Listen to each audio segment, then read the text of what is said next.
గౌరవనీయులు సభాధ్యక్షులు స్థానిక తెలుగుదేశం పార్టీ ఇన్ఛార్జ్ అయినటువంటి పీతాని సత్యనారాయణ గారు,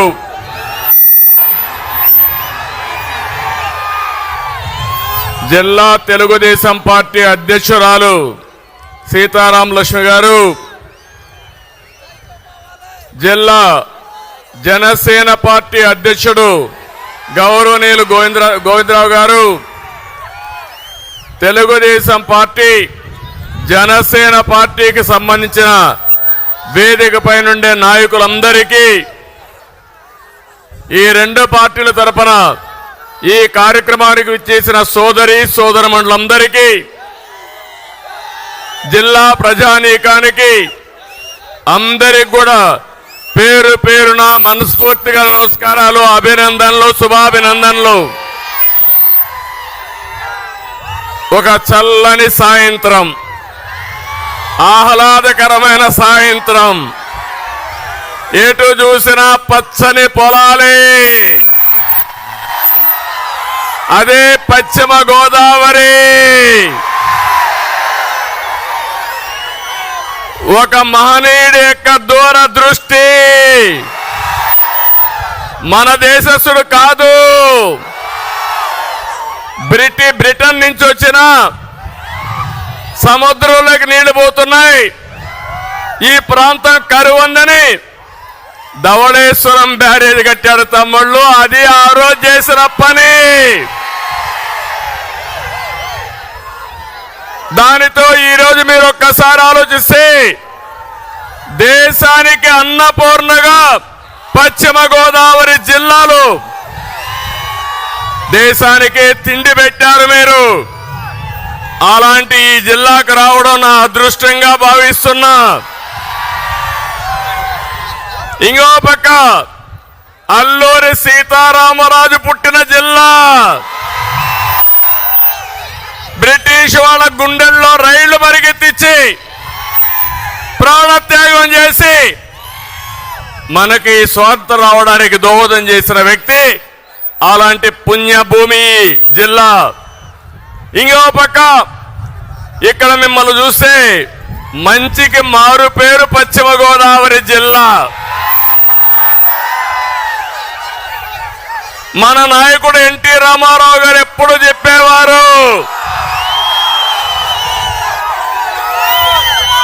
అతిథి మర్యాదకు పశ్చిమ గోదావరి జిల్లా మారు పేరని ఎప్పుడూ చెప్పేవాడు ఆయన.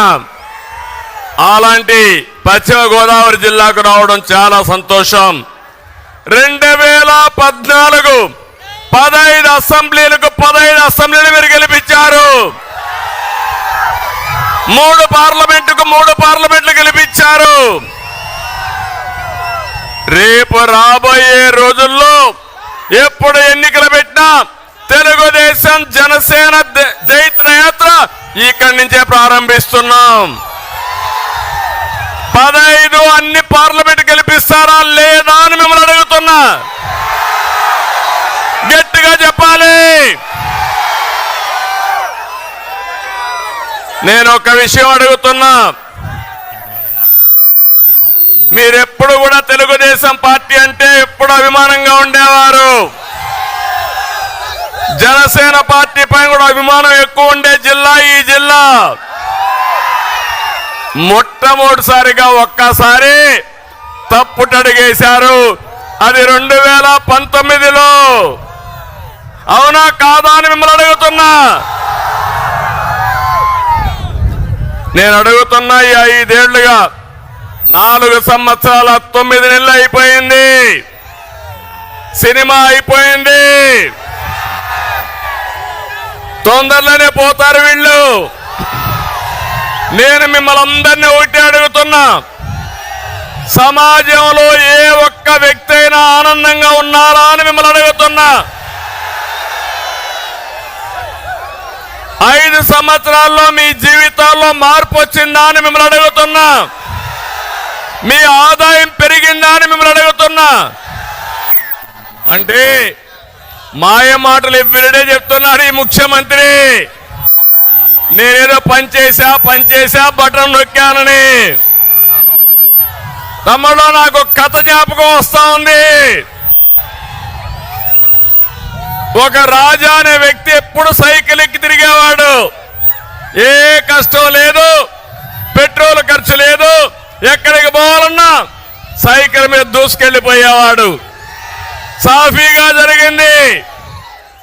ఒక వ్యక్తి వచ్చాడు, అతను అడిగాడు, నువ్వు నాతో రా, నిన్ను బ్రహ్మాండంగా స్పీడ్గా తీసుకుపోతాను, స్వర్గాన్ని చూపిస్తానన్నాడు. Motor bike ఎక్కించుకున్నాడు. కొంత దూరం పోయాడు, పెట్రోల్ అయిపోయింది, పెట్రోల్ కొట్టించమన్నాడు. అతను అనుకున్నాడు, ఎక్కాము, ఏం చేయాలో తెలియదు, పెట్రోల్ కొట్టించాడు. అక్కడి నుంచి ఇంకొంత దూరం పోయాడు, మోటార్ బైక్ చెడిపోయింది, రిపేర్ చేయమన్నాడు, రిపేరు చేశాడు. ఇంకొంత దూరం పోయాడు, చీకటి పడింది, మోటార్ బైక్ నిలబెట్టి ఒళ్ళుపాయ నుండి అన్ని కూడా దోచుకొని పారిపోయాడు. అంటే మీరు గుర్తుపెట్టుకోవాలి, ఈరోజు ఈ ప్రభుత్వం మీకేం చెప్పింది? కరెంటు ఛార్జీలు పెంచమని చెప్పారా లేదా? పెట్రోల్ డీజిల్ పెంచమని చెప్పారా లేదా? నిత్యావసర వస్తువుల ధరలు పెంచమని చెప్పారా లేదా? అదే జరిగింది. పెట్రోల్ పోయించడం అంటే పన్నులు వేయడం, రిపేర్లు చేయించడం అంటే ఎక్కడికక్కడ ఇష్టానుసారంగా అన్ని విధాలుగా దోచేయడం. మూడోది, రాష్ట్రాన్నే విధ్వంసం చేశాడు. ఈ విషయం మీరు గుర్తుపెట్టుకోవాలి. ఈ రోజు ఈ జిల్లాలో ఏ రోడ్డైనా బాగుందా తమ్ముళ్ళు అని మిమ్మల్ని అడుగుతున్నా. ఏ కాలువైనా పూడికి తీశారా అని మిమ్మల్ని అడుగుతున్నా. ఏ డ్రైనేజీలైనా పూడికి తీశారా అని మిమ్మల్ని అడుగుతున్నా. వ్యవస్థల్ని సర్వనాశనం చేశారు.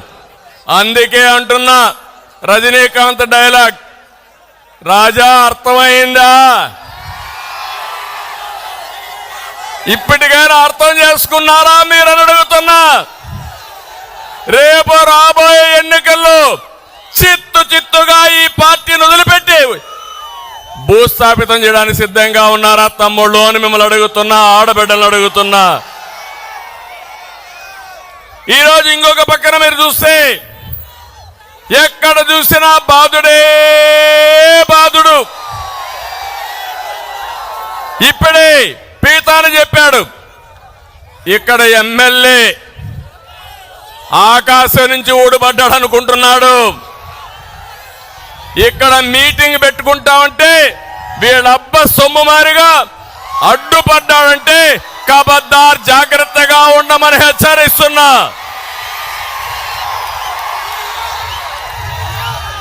నువ్వు విజిలెన్స్ పంపిస్తావా? బెదిరిస్తావా? రేపు నువ్వే విధంగా ఒకవేళ నేనే అనుకోనుంటే ఈ జిల్లాలో నువ్వు వ్యాపారాలు చేసేవాడివా అని అడుగుతున్నా నేను. తమ్ముళ్ళు, ఇంకో పక్క ఈ జిల్లా వెస్ట్ గోదావరి జిల్లా అక్వా రంగం, పెద్ద ఎత్తున అక్వా రంగం ఉంది. జగన్ పరిపాలనలో మొత్తం రంగమే కుదేలైపోయింది. ఒక్కసారి 5 ఏళ్లకు మనకు జ్ఞాపకం చేసుకోండి. ఆ రోజు నేను ముఖ్యమంత్రిగా ఉన్నప్పుడు అక్వా రంగానికి పెద్దపీట వేశాను. రాయలసీమలో హార్టికల్చర్కి పెద్దపీట వేశాను. ఆదాయం రావాలని కోరుకున్నాను. పెద్ద ఎత్తున అక్వా రంగాన్ని అభివృద్ధి చేసిన పార్టీ ప్రభుత్వం తెలుగుదేశం అని చెప్పి నేను మీకు తెలియజేస్తున్నా. ఈరోజు మీరు చూడండి, అప్పుడు 2 లక్షల ఎకరాలు సాగు పెంచాం. ఈరోజు ఏం జరిగింది?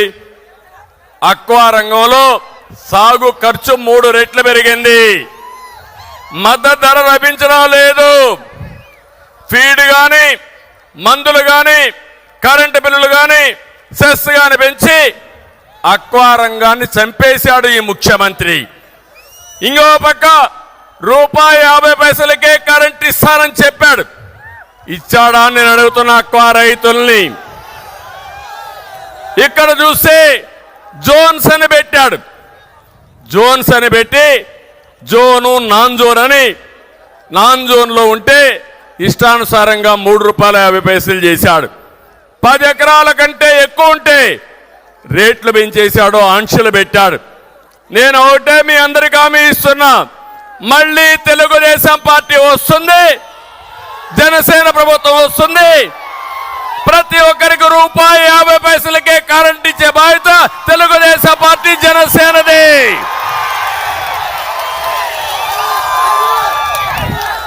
ఏఎంసీ సెస్ పెంచారు, నీటి పన్ను పెంచారు, ట్రాన్స్ఫార్మర్ రేట్లు పెంచారు, ఏరియేటర్లు విపరీతంగా పెంచేశారు. మోటార్లపై కూడా సబ్సిడీ ఇస్తామని చెప్పి నేను మీకు తెలియజేస్తున్నా. ఈ జిల్లాలోనే మళ్ళీ అక్వా రంగానికి పూర్వ వైభవం తీసుకొచ్చే బాధ్యత తెలుగుదేశం పార్టీది, జనసేనది. ఇంకో పక్క రైతు, వరి రైతు. మొన్నే చూశారు మీరు, 4 రోజులు నేను గోదావరి జిల్లాలో ఉన్నా.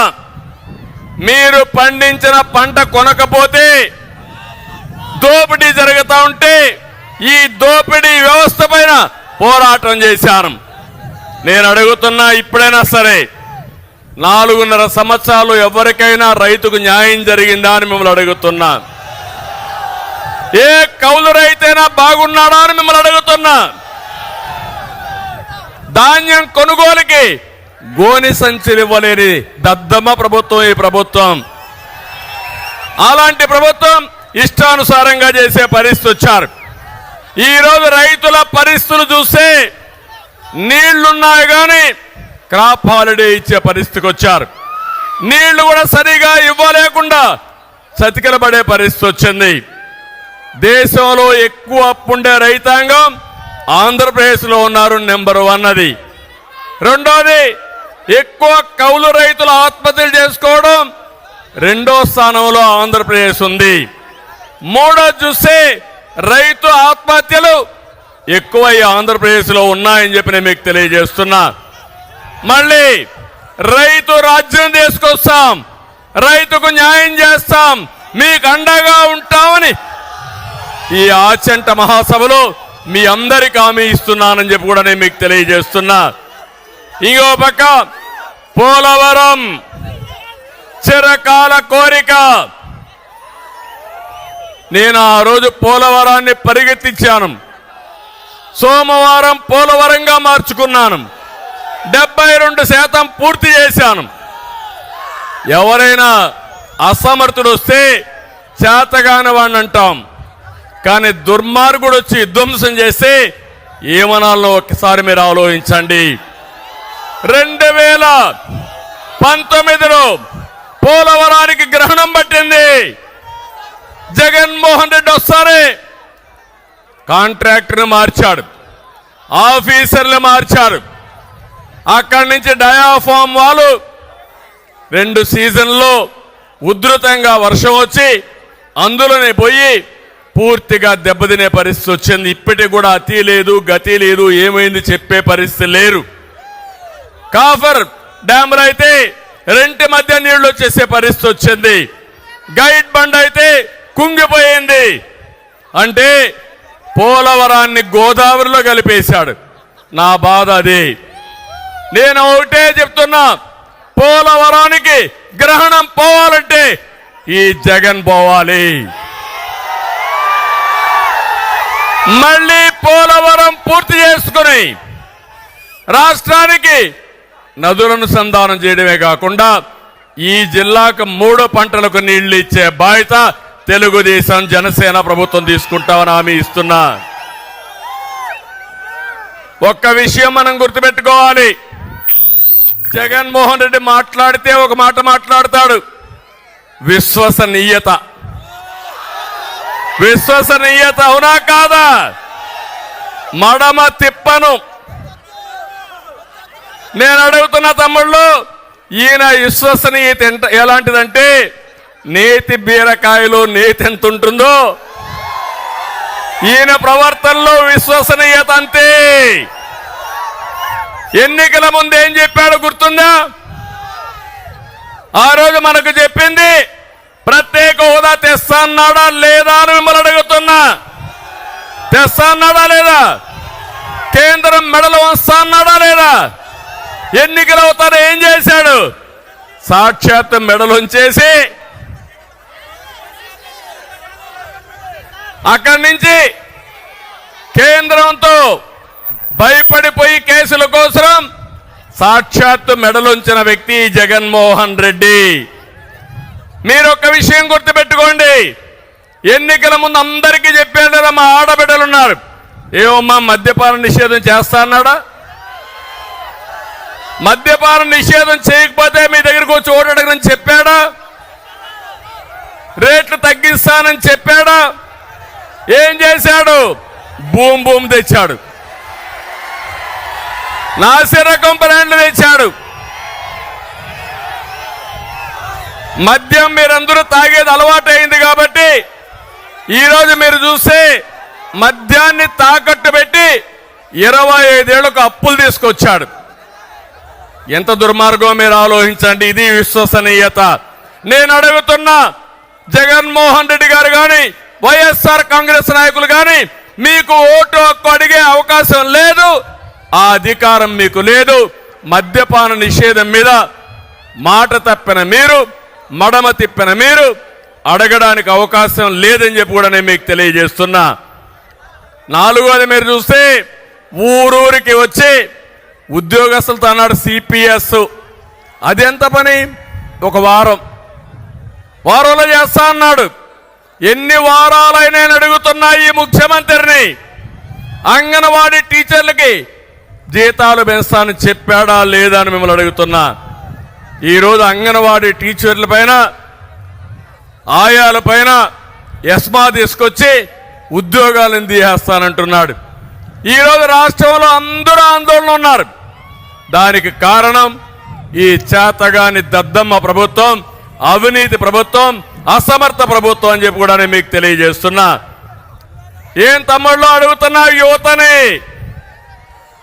ఉద్యోగాలు ఇస్తాన్నాడా లేదా? మీకు జాబ్ క్యాలెండర్ ఉన్నాడా లేదా? డిఎస్సి పెడతా అన్నాడా లేదా?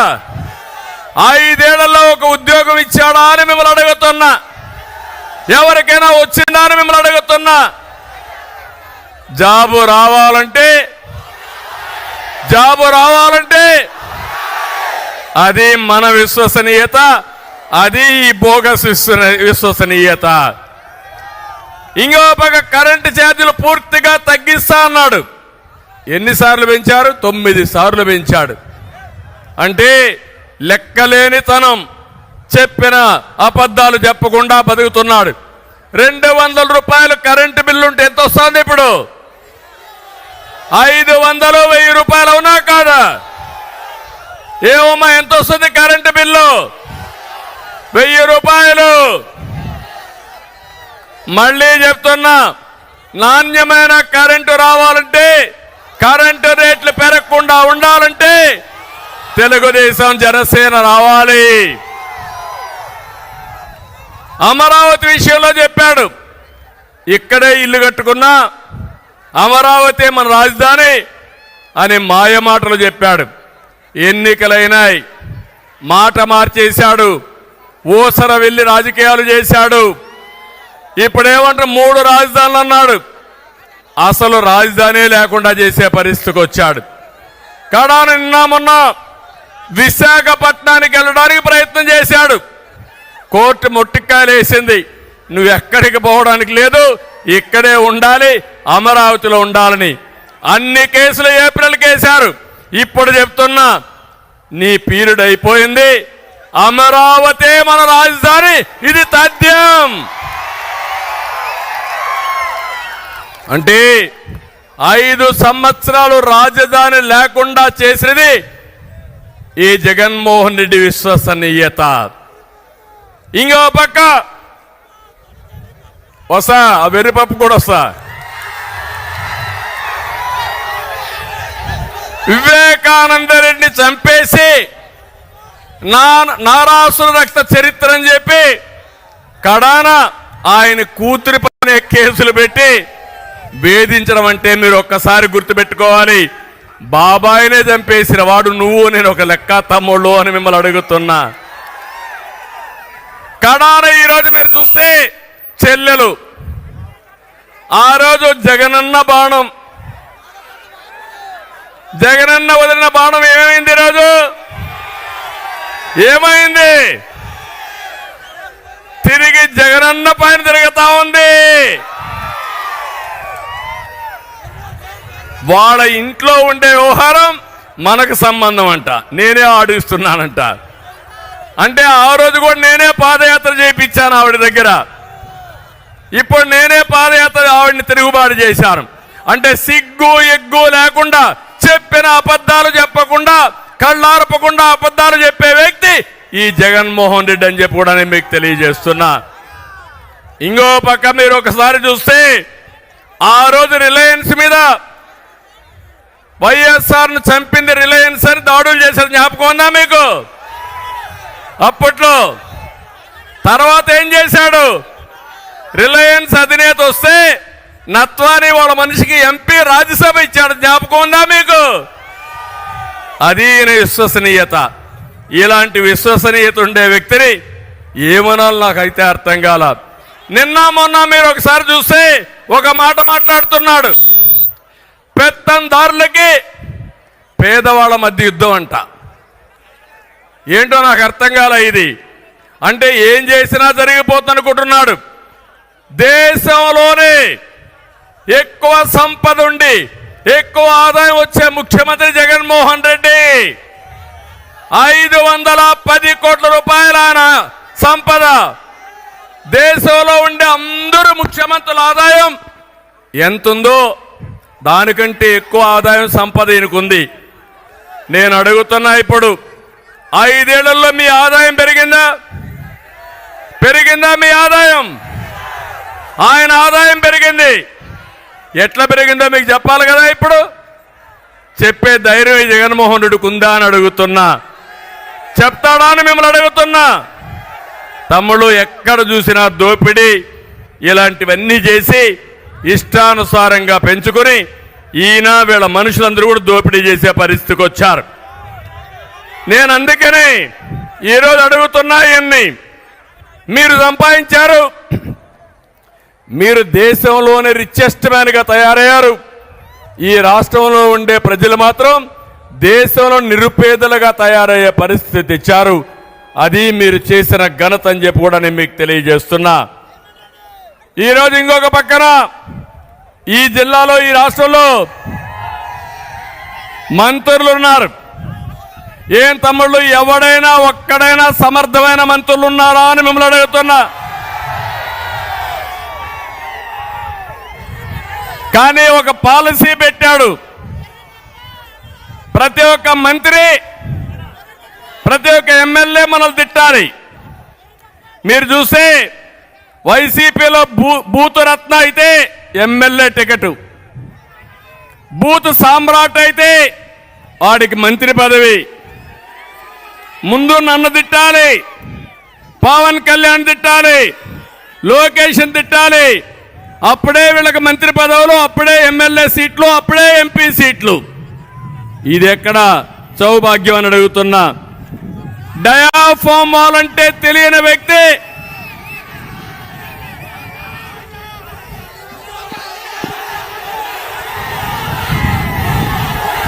ఓకే, హుషారుగా ఉన్నారు మీరు. డయాఫామ్ వాల్ అంటే తెలియని వ్యక్తి ఇరిగేషన్ శాఖ మంత్రి, పెట్టుబడులంటే కోడిగుడ్డ అనే వ్యక్తి ఐటీ మంత్రి,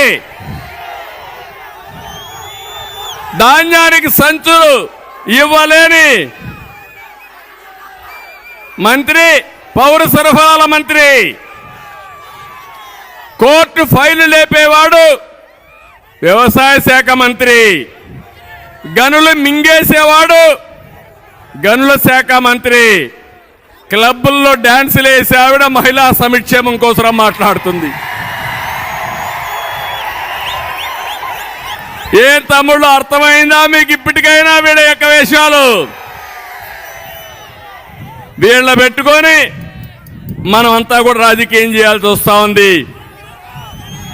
నేను గాని పవన్ కళ్యాణ్ గాని వేదిక పైన నాయకులు గాని మీ మీద గాని దాడులు చేశారా లేదా అని మిమ్మల్ని అడుగుతున్నా. ఏంటి దౌర్భాగ్యం అని మిమ్మల్ని అడుగుతున్నా. అంటే రాజకీయాల్లోకి వచ్చింది మన మీద దాడి చేయించుకోవడానికి కానీ మిమ్మల్ని అడుగుతున్నా. ఇలాంటి వ్యక్తుల్ని ఏం చేయాలనో ఆలోచించాల్సిన బాధ్యత మీ అందరి పైన ఉంది. నేను అడుగుతున్నా ఈ కుండే వాళ్ళందరినీ, బీసీలు ఉన్నారు, మొన్నే ప్రవేశపెట్టాం జై హో బీసీ అని. బీసీల కోసం ఒక ప్రత్యేకమైన కార్యక్రమం తెలుగుదేశం పార్టీ తీసుకునింది. నేను మీకు అందరికీ హామీ ఇస్తున్నా, తెలుగుదేశానికి వెన్నెముక బీసీలు. ఆ బీసీలకు ప్రత్యేక ప్రణాళిక తీసుకొస్తాం. న్యాయం చేసే బాధ్యత తెలుగుదేశం పార్టీ తీసుకుంటామని బీసీలందరికీ హామీ ఇస్తున్నా. రెండోది ఎస్సీలు ఉన్నారు. ఎస్సీలకు కూడా అన్యాయం జరిగింది. ఈ ప్రభుత్వం ద్రోహం చేశారు. కడాన తమ్ముళ్ళు మీరు చూస్తే ఒక డ్రైవర్ ఎస్సీని చంపేసి డోర్ డెలివరీ చేసిన ప్రభుత్వం ఈ వైఎస్ఆర్ కాంగ్రెస్ పార్టీ అని చెప్పి కూడా నేను మీకు తెలియజేస్తున్నా. ఎస్టీలకు అన్యాయం జరిగింది, మైనారిటీలకు అన్యాయం జరిగింది. అందరికీ అన్యాయం చేసి సామాజిక న్యాయం కోసం యాత్ర చేస్తున్నామని వేషాలేసే ముఖ్యమంత్రి నేను ప్రపంచంలో ఎప్పుడు చూడలా. మళ్ళా సామాజిక న్యాయం చేసే party Telugu Desam party, Janasena party మీకు న్యాయం చేస్తామని చెప్పి కూడా నేను మీకు తెలియజేస్తున్నా. ఈ జిల్లాలో కాపులు కూడా ఉన్నారు. మీకు కూడా అన్యాయం జరిగింది. తెలుగుదేశం పార్టీ హయాంలో 3,000 కోట్ల రూపాయలు ఖర్చు పెట్టామా లేదా అని మిమ్మల్ని అడుగుతున్నా. 5 ఏళ్లలో 10,000 కోట్లు ఖర్చు పెడతామన్నారు. పెట్టారా అని మిమ్మల్ని అడుగుతున్నా. 1 రూపాయి పెట్టారా అని మిమ్మల్ని అడుగుతున్నా. ఆ రోజు రిజర్వేషన్లు ఇస్తే అది కూడా తీసేసిన ప్రభుత్వం ఈ ప్రభుత్వం. నేను అందుకే ఇవన్నీ చూసిన తర్వాత మీ అందరికీ ఒకటే హామీ ఇస్తున్నా. మొన్ననే బాబు భరోసా, భవిష్యత్ గ్యారంటీ, సూపర్ 6 తీసుకొచ్చాం. మా ఆడబిడ్డలకు హామీ ఇస్తున్న మహాలక్ష్మి ప్రోగ్రాం. నేనే డాక్రా సంఘాలు పెట్టాను. ఉద్యోగాల్లో, కాలేజీల్లో ఆడపిల్లలకు రిజర్వేషన్లు పెట్టాను. దీపం కింద వంట గ్యాస్ ఇచ్చాను.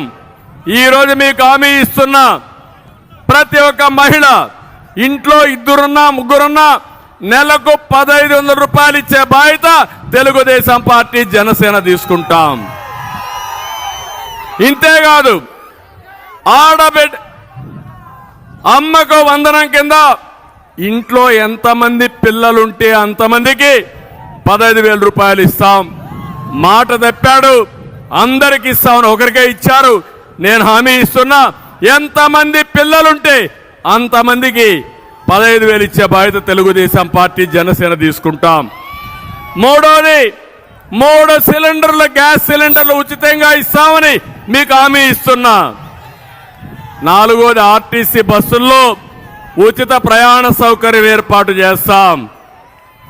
మహిళల్ని గౌరవిస్తాం, మీకు చేయూతనిస్తాం. ప్రతి ఒక్క మహిళని ఒక శక్తివంతమైన మహిళగా తయారు చేసే బాధ్యత మేము తీసుకుంటామని మీ ఆడబిడ్డలందరికీ హామీ ఇస్తున్నా. రెండోది రైతుకి 20,000 రూపాయలు అన్న దాత కింద వారికి సహాయం చేస్తాం. మూడోది యువగళం కింద మా తమ్ముళ్ళకి నేను ఇచ్చే భరోసా ఇది. 20 లక్షల ఉద్యోగాలు 5 ఏళ్లలో ఇచ్చే బాధ్యత మేము తీసుకుంటాం. ఉద్యోగాలన్నీ కూడా మీరు ఒకటే గుర్తుపెట్టుకోవాలి. ఒకప్పుడు మనము అధికారంలోకి వచ్చినప్పుడు తెలుగుదేశం పార్టీ ఎప్పుడు అధికారంలోకి వచ్చినా ఉద్యోగాలు ఆటోమేటిక్గా వచ్చేటివి. ఇప్పుడు అన్నీ పోయినాయి. మీకు ఉద్యోగం వచ్చే వరకు 3,000 రూపాయలు నిరుద్యోగ భృతి ఇస్తాను, అది కూడా చేస్తాం. అది కాకుండా మీ ఇంటి దగ్గర కూర్చొని మీరు పనిచేసుకునే విధంగా వర్క్ ఫ్రమ్ హోమ్ తీసుకొస్తా. మీకు బోరు కొట్టినప్పుడు మండల హెడ్ క్వార్టర్కు ఆ చెట్టులో వర్క్ స్టేషన్లు పెట్టి మంచి గార్డెన్లో పెట్టి మీరు అక్కడి నుంచి పనిచేసే విధానానికి శ్రీకారం చుడతారు. ఆంధ్రప్రదేశ్ రాష్ట్రాన్ని ప్రపంచంతో అనుసంధానం చేస్తాం. మీరు ఎక్కడ కావాలంటే అక్కడ ఉద్యోగం చేయొచ్చు, మీ ఊరు నుంచే ఉద్యోగం చేసుకోవచ్చు. మీకు ఆదాయాన్ని సంపాదించే మార్గం తెలుగుదేశం పార్టీ చూపిస్తుందని హామీ ఇస్తున్నా. ప్రతి ఒక్క ఇంటికి రక్షిత మంచినీరు ఇస్తాం. ఇవే కాకుండా వెనుకబడిన వర్గాలకు ప్రత్యేకమైన సబ్ ప్లాన్ తీసుకొస్తాం.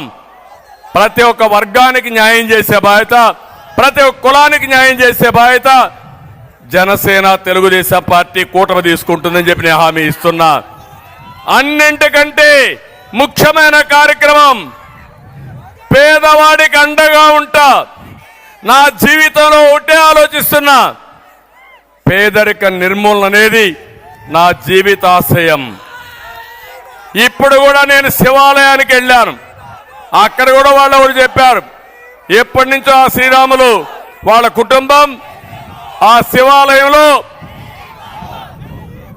వారసత్వంగా పూజలు చేయడం కానీ వాళ్లే కట్టిన దేవాలయం అది. అక్కడికి పోతే నేను దేవుణ్ణి ఒకటే కోరుకున్నా, ఆంధ్రప్రదేశ్లో ఉండే ప్రజానీకం, తెలుగు ప్రజానీకం ప్రపంచంలోనే నెంబర్ 1 గా తయారు చేయడానికి నాకు శక్తిని, తెలివితేటల్ని ప్రసాదించమని ఆ శివుణ్ణి కోరుకున్నా. ఇది సాధ్యం. ఎందుకు సాధ్యం అంటున్నానంటే 25 ఏళ్లకు మునుపు చేసినటువంటి పని వల్ల హైదరాబాద్ మెరిసిపోతా ఉంది, అమరావతి వెలువెలబోతా ఉంది. మళ్ళీ హామీ ఇస్తున్నా, మీరందరూ సహకరించండి. మళ్ళీ తిరుగులేని శక్తిగా తెలుగు జాతిని తయారు చేసే బాధ్యత తెలుగుదేశం పార్టీ జనసేన తీసుకుంటాం. ఇటీవల నాకు కష్టం వచ్చినప్పుడు 80 దేశాల్లో తెలుగువారు స్పందించారు. 80 దేశాల్లో, మారుమూల ప్రపంచంలో ఎక్కడ పోయినా ఉన్నారు. అది 25 ఏళ్లకు మునుపు తెలుగుదేశం పార్టీ ప్రారంభించిన విజన్. మళ్ళీ హామీ ఇస్తున్నా, మళ్ళీ తెలుగు జాతిని ప్రపంచంలోనే ఒక శక్తివంతమైన జాతిగా తయారు చేసే బాధ్యత తెలుగుదేశం పార్టీది. రెండోది, ఈ రాష్ట్రంలో ఉండే 5 కోట్ల మంది పేదవాళ్ళకు అండగా నిలబడబోయేది తెలుగుదేశం పార్టీ. మూడో విషయం చెప్తున్నా, జగన్ మారిగా 10 రూపాయలు ఇచ్చి 100 రూపాయలు దోచుకోవడం కాదు. కష్టపడతాం, సంపద సృష్టిస్తాం, 15 రూపాయలు ఇస్తాం, 15 రూపాయలతో 100 రూపాయలు సంపాదించే మార్గాన్ని చూపిస్తా, 100 రూపాయలతో 1000 రూపాయలు చూపించే మార్గం చూపిస్తాం. అదే సంపద సృష్టి, అదే పేదవాడికి అండగా తెలుగుదేశం పార్టీ ఉంటుందని మీ అందరికి హామీ ఇస్తున్నా. నా జీవితంలో ఇది చేసి నా నిజాయితీ నిరూపించుకుంటానని మరొక్కసారి మీ అందరికి హామీ ఇస్తున్నా. ఇవి కాకుండా ఇక్కడే మనం ఎన్ఐటి తెచ్చాం, దానికి ల్యాండ్ కూడా ఇవ్వలేదు. తాడేపల్లిగూడెంలో, భీమవరంలో అక్వా యూనివర్సిటీ, అది కూడా ఊసే లేదు. నర్సాపూర్ పరిధిలో బియ్యపు తిప్ప దగ్గర ఫిషింగ్ హార్బర్, ఆ పనులు కూడా జరగడం లేదు. గోదావరి, నర్సాపూర్, సకినేటిపల్లి వంతెన నిర్మాణం మాటలకే పరిమితమైంది. నిడదవోలు, పాలకొల్లు, తణుకులకి తాగునీరిచ్చే విద్యేశ్వరం పెండింగ్ లో పడిపోయింది. ఇవన్నీ కూడా చేసే బాధ్యత తెలుగుదేశం పార్టీ జనసేన తీసుకుంటాం. తమిళలో ఈరోజు ఒక్క విషయం ఆలోచించండి. ప్రతి ఒక్క తల్లి ఆవేదన, ప్రతి ఒక్క అమ్మ ఆందోళన, తన బిడ్డకు ఉద్యోగం లేని తల్లి బాధ. చదివిచ్చాం, కూలి పని చేసుకుంటున్నాం, మళ్ళా ఖర్చులకు మేమే డబ్బులు ఇవ్వాలని పిల్లల కోసం బాధపడుతుంది ప్రతి ఒక్క తల్లి. పెరిగిన ధరలతో తన కుటుంబం ఏ విధంగా నడపాలని ప్రతి ఒక్క ఆడబిడ్డ బాధపడే పరిస్థితి. పిల్లలకు మంచి తిండి పెట్టలేకపోయాం, పౌష్టికాహారం ఇవ్వలేకపోయామని తల్లి ఆందోళన. ప్రతి ఒక్కరికి హామీ ఇస్తున్నా, మళ్ళీ నేను అండగా ఉంటా. ఒక కుటుంబ పెద్దగా, ఒక సోదరుడుగా మీకు అండగా ఉండి మిమ్మల్ని ఆదుకునే బాధ్యత తెలుగుదేశం జనసేన తీసుకుంటాం. 3 నెలలే, ఈ 3 నెలలు వెయిట్ చేయండి. ఇంకో పక్క ఇక్కడ ఎమ్మెల్యేలు ఉన్నారు. ఇప్పుడే చెప్పాడు మన పీతాని కూడా, ఆచెంట ఎమ్మెల్యే రొయ్యల చెరువు తవ్వాలంటే ముడుపులు ఇవ్వాల్సిందా లేదా? డబ్బులు ఇస్తున్నారా లేదా అని అడుగుతున్నా. ఇస్తున్నామంటే గట్టిగా చప్పట్లు కూడా చెప్పండి.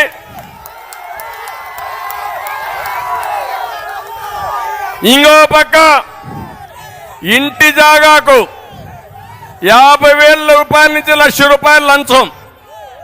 ఇంటి జాగా సైట్ ఇవ్వాలన్నా లంచం, ఇండ్లు కట్టాలన్నా లంచం, వరి ధాన్యం ఎంఎస్పీ ఇవ్వాలన్నా లంచం కట్టాలి, కప్పం కట్టాలి. రైస్ మిల్లర్స్ అసోసియేషన్ భూమి, భారతీయ విద్యాభవన్కి ఇచ్చే భూమి, ఆ స్కూల్ భూములు కూడా కొట్టేయాలని ప్రణాళిక. నేను ఒకటే హామీ ఇస్తున్నా, వీళ్ళు తినింది కక్కిచ్చే బాధ్యత మాదని మరొకసారి మీ అందరికి హామీ ఇస్తున్నా.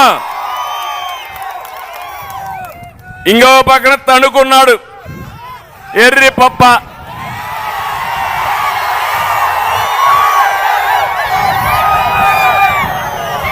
సొంత ఊళ్ళో ధాన్యం సంచులు ఇవ్వలేని ఎర్రి పప్ప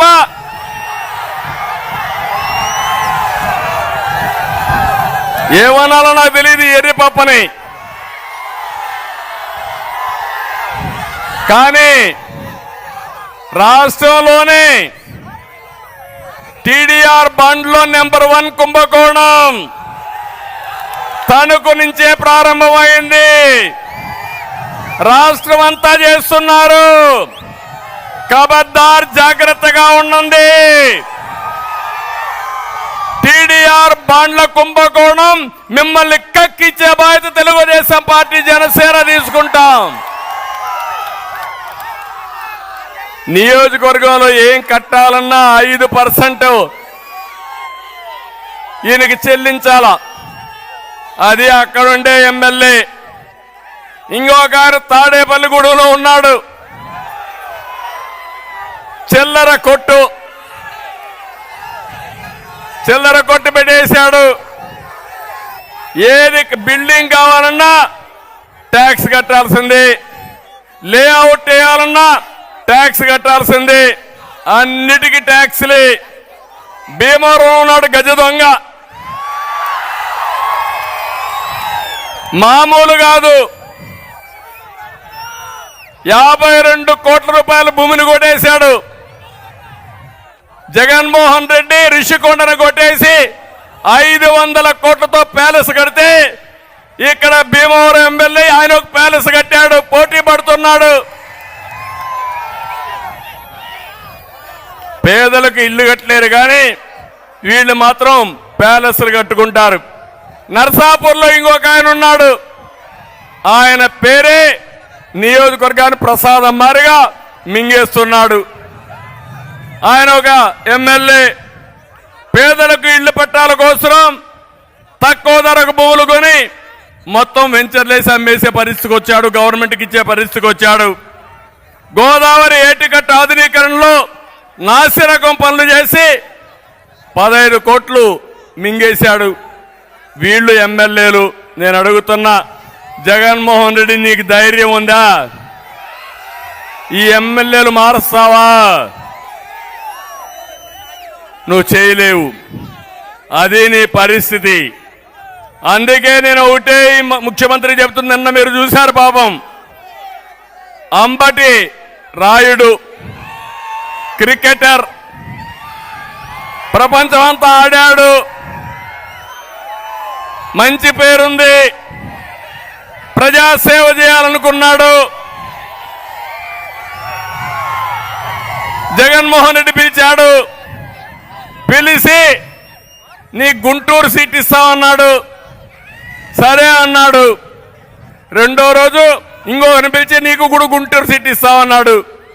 అంబటి రాయుడికి అర్థమైపోయింది ఆ దెబ్బతో ఫస్ట్ డేనే ఆట ఆడక మునిపే గేమ్ అయిపోయింది.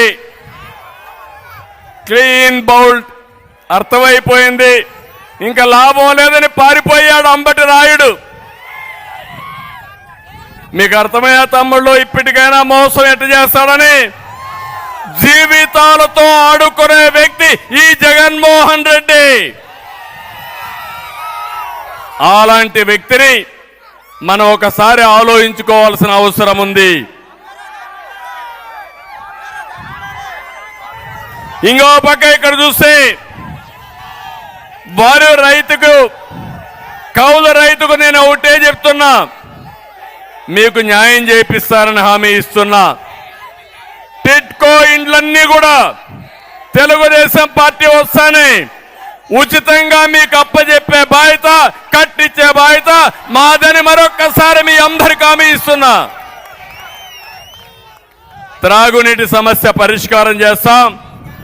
ఇది కాకుండా ఆచంటలో అయోధ్యలంక బ్రిడ్జి ఇమ్మీడియట్ గా పూర్తి చేస్తానని చెప్పి కూడా నేను మీకు తెలియజేస్తున్నా. జిల్లా అంతా రోడ్లన్నీ అధ్వానంగా ఉన్నాయి. మళ్ళీ మీ రోడ్లు బాగుపడాలంటే తెలుగుదేశం జనసేన రావాలి. ఈ సందర్భంగా నేను ఒకటే మీ అందరినీ కోరుతున్నా, ఈరోజు ఆచంట నియోజకవర్గానికి వచ్చిన మిమ్మల్ని అందరినీ ఒకే విషయం మిమ్మల్ని అడుగుతున్నా. ఈరోజు మనందరిపైన ఒక బాధ్యత ఉంది. అది పవిత్రమైన బాధ్యత. ఆంధ్రప్రదేశ్లో ఉండే ప్రజానీకం చాలా తెలివైన వాళ్ళం, కానీ ఒక్కొక్కసారి మోసపోతా ఉంటాం. ఈరోజు ఆంధ్రప్రదేశ్లో ఉండే వాళ్ళు ప్రపంచం అంతా రాణిస్తున్నారు, కానీ ఈ రాష్ట్రంలో మాత్రం ఇబ్బందుల్లో ఉన్నాం. నేనేదో ముఖ్యమంత్రి పదవి కోసం అడగడం లేదు. నా కోసరము, పవన్ కళ్యాణ్ కోసరము, తెలుగుదేశం కోసరము, జనసేన కోసరం కాదు, 5 కోట్ల ప్రజల కోసరం మిమ్మల్ని అందరినీ అడుగుతున్నా. మీ పిల్లల భవిష్యత్తు కోసరం మిమ్మల్ని అడుగుతున్నా. మీరు ఈ ప్రభుత్వాన్ని సాగనంపడానికి సిద్ధంగా ఉన్నారా లేదా అని మిమ్మల్ని అడుగుతున్నా. నేను ఈరోజు పెట్టిన కార్యక్రమం కూడా రా కదిలిరా. ఎన్టీ రామారావు గారి మొదట్లో తెలుగుదేశం పిలుస్తోంది, రా కదిలిరా అని పెట్టారు. ఇప్పుడు నేను ఇచ్చిన పిలుపు మళ్ళీ స్వర్ణ యుగం కోసం మేము పిలుస్తున్నాం, రా కదిలిరా అని అడుగుతున్నా. మిమ్మల్ని ఒకటే అడుగుతున్నా, తెలుగు జాతికి స్వర్ణయుగం కోసం కలిసి వస్తారా, రాతి యుగంలో ఉండిపోయి ఇంకా వెనక్కి వెళ్ళిపోతారా నిర్ణయించుకోవాల్సిన బాధ్యత మీ అందరిపైన ఉంది. 5 ఏళ్లుగా మీరు చూశారు, ఎన్ని ఇబ్బందులు పడ్డామో చూశారు. ఇప్పుడు భయపడి మీరు ఇంట్లో పడుకుంటే, పోరాటం చేయకపోతే మీకు మిగిలేది రేపు రాబోయే రోజుల్లో అంధకారమే. అందుకే అందరినీ కోరుతున్నా, తిరుగుబాటు ప్రారంభమైంది. ఇప్పుడు యువ గడవైన తర్వాత ఇది 3వ మీటింగ్ చూశాను. మీ ఉత్సాహం చూశాను, మీ అభిమానం చూశాను. నాకు ఏమాత్రం అనుమానం లేదు, వైఎస్ఆర్ కాంగ్రెస్ పార్టీ పని అయిపోయింది. ఈరోజు కొండే అందరిని అడుగుతున్నా, 90 రోజులు మీరు పనిచేయండి. మా కోసరం కాదు, మీకోసరం, మీ భవిష్యత్తు కోసరం, మన రాష్ట్ర భవిష్యత్తు కోసరం పనిచేస్తామని గట్టిగా చప్పట్లు కొట్టి హర్షాన్ని, ఆమోదాన్ని తెలియజేయండి. ఆ తర్వాత ఈ రాష్ట్రాన్ని స్వర్ణ యుగం వైపు నడిపించే బాధ్యత మేము తీసుకుంటాం. అది జరిపిస్తామని కూడా మీకు తెలియజేస్తున్నా.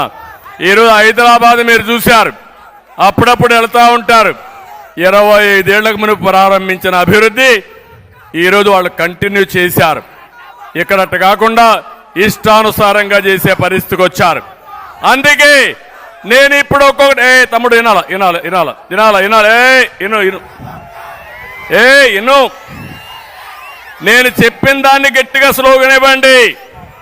నేను తెలుగు జాతి స్వర్ణ యుగం కోసం అంటే రా కదిలి రాని గట్టిగా చెప్పాలి. అందరూ పిడికిలి బిగించి అవసరం లేచి నిలబడుకొని అందరూ లేచి నిలబడుకోండి. గట్టిగా చెప్పాలి. పిడికిలి బిగించి చెప్పాలి. తెలుగు జాతి స్వర్ణ యుగం కోసం ఇంకా గట్టిగా చెప్పాలి.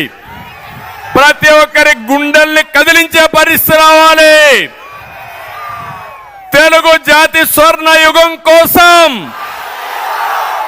తెలుగు ప్రజల ఆత్మ గౌరవం కోసం, స్వచ్ఛమైన ప్రజా పాలన కోసం, తెలుగు జాతిని నెంబర్ 1 చేయడం కోసం, పోలవరం పూర్తి చేయడం కోసం,